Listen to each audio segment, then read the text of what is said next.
Dictation शुरू होता है।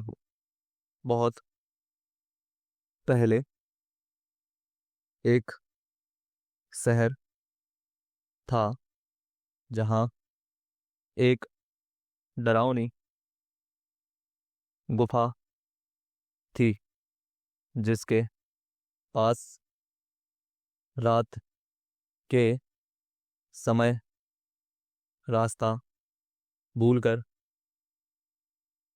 पहुंच जाने से बात से हर कोई सबसे ज़्यादा डरता था।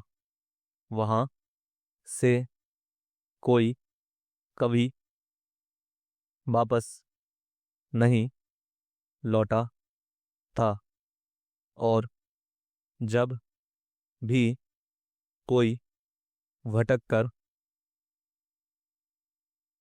उस गुफा में पहुंच गया तो बस उसकी अंतिम दहशत भरी चीख और जोर जोर से ठहाके की कुछ आवाज़ें ही सुनाई देती थी।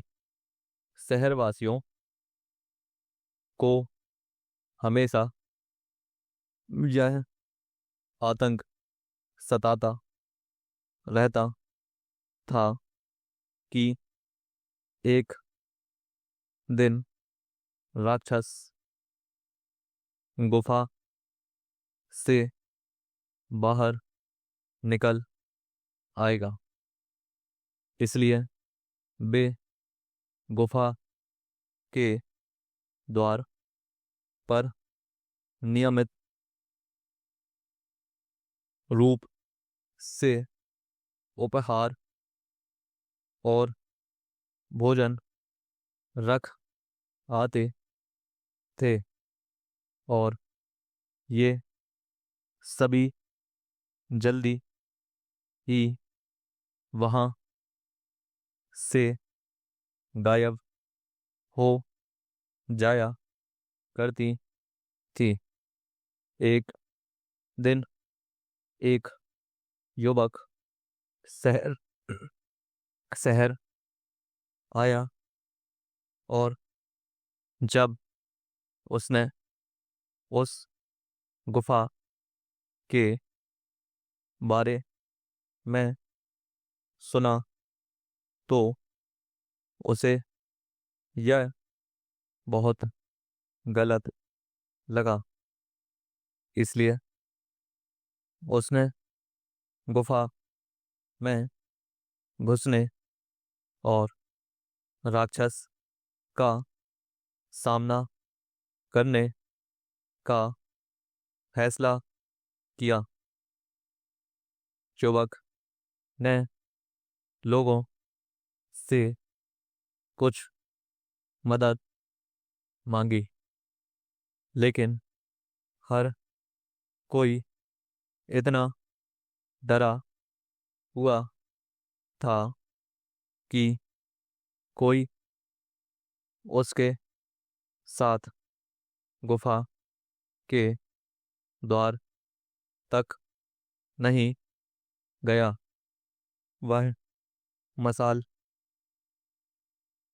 की मदद से अपना रास्ता खोजते और राक्षस को पुकारते हुए उससे बात करने की बात कहते हुए गुफा के अंदर गया।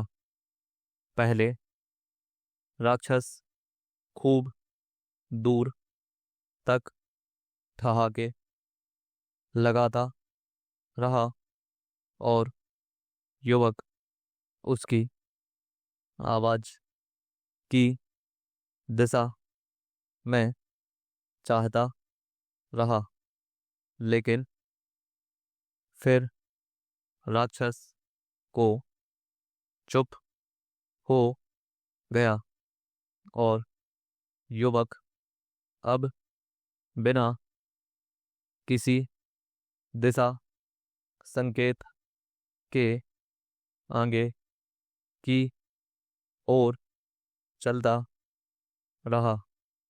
अंत में वह गुफा में बना एक खोह के पास पहुंचा। खोह के पास पहुंचने पर उसे लगा कि राक्षस वहीं है, और जैसे ही वह उसके पास पहुंचा, उसे लगा कि किसी ने जोर से उसकी पीठ पर धक्का दिया है। धक्का लगने से वह चट्टान में बने छेद की ओर गिरा। उसे लगा कि अब वह मरने वाला है, इसलिए उसने अंतिम बार जोर से चीख मारी और उसके बाद उसे भारी ठहाकों की आवाजें सुनाई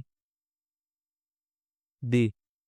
गिरते हुए उसने सोचा कि लगता है राक्षस ने उसे निगल लिया है और अब उसकी कहानी खत्म होने वाली है। लेकिन गिरते समय उसने संगीत भरी आवाजें सुनी। जब वह नीचे एक मखमली गद्दे पर आराम से गिरा तो वे आवाजें और साफ हो गईं और उसने सहसा अपने आप को अनेक लोगों से घिरा हुआ पाया, जो आमोद मगन थे। उसे बहुत अचरज हुआ। यह वही लोग थे जो गुफा में आकर कभी शहर नहीं लौटे थे। उन्होंने उसे बताया यह जगह बनाने का विचार शहर के एक पुराने मेयर का था। उस मेयर ने अनेक बेहतरीन काम करने की योजना बनाई थी, लेकिन लोग डर के कारण कोई नया काम शुरू करने के लिए तैयार ही नहीं होते थे। इसलिए मेयर ने राक्षस की कहानी प्रचलित की ताकि लोगों को पता चले कि डर कर नया काम शुरू ने करने से हम कितने सीमित और संकुचित हो जाते हैं। इसलिए वह युवक वहीं उन सभी लोगों के साथ रहने लगा जिन्होंने गुफा के पास जाने का साहस किया था और शहर वाले अभी भी यही मानते हैं कि डर की गुफा में प्रवेश करना सबसे भयानक दंड है। पूर्णविराम।